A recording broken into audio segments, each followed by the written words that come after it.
ફેફસાનું બીજું અને અગત્યનું કામ છે એ આપણા લોહીના બંધારણમાં રહેલા એસિડ બેઝના બેલેન્સને જાળવવામાં મદદ કરવાની. બરાબર.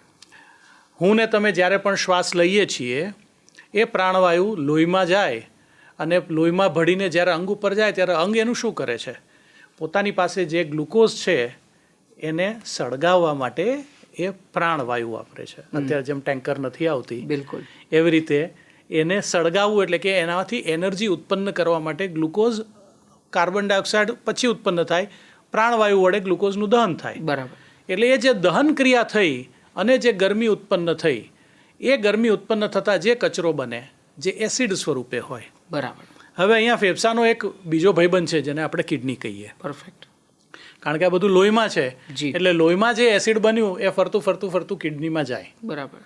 કિડની મોટા ભાગે એને ન્યુટ્રલાઇઝ કરી નાખે, એને ફિઝલ આઉટ કરી નાખે, બિલકુલ. અને પાછું લોહીને આપણે નોર્મલ પીએચ ઉપર લાવી દઈએ, જે આપણા માટે બેલેન્સ્ડ પીએચ કહી શકાય. રાઈટ. કોઈ સંજોગોમાં જો મને ડાયાબિટીસ છે, કોઈ સંજોગોમાં મારી કિડની થાકેલી છે, કોઈ સંજોગોમાં મારા કિડનીને ચેપ લાગેલો છે, કોઈ સંજોગોમાં હું જ્યારે પાણી પ્રમાણમાં ઓછું પીવું છું, કોઈ સંજોગોમાં જ્યારે ખૂબ બધું એસિડ લોહીમાં વધી જાય છે, ત્યારે એ વધેલા એસિડને કારણે એ એસિડને ન્યુટ્રલાઇઝ કરવા માટે કિડની ફેફસાને કહે કે ભાઈ હવે તું મને મદદ કર, અને ફેફસું હાંફીને કાર્બન ડાયોક્સાઇડ બહાર કાઢે.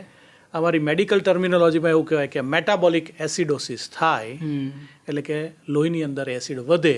બિલકુલ. તો રેસ્પિરેટરી આલ્કલોસિસ થાય, એટલે કે ફેફસા હાંફીને કાર્બન ડાયોક્સાઇડ બહાર કાઢે. જી. એટલે ફેફસાનું કામ ઓક્સિજન લાવવાનું, કાર્બન ડાયોક્સાઇડ કાઢવાનું, એસિડ બેઝના બેલેન્સમાં પણ કામ કરવાનું. બિલકુલ.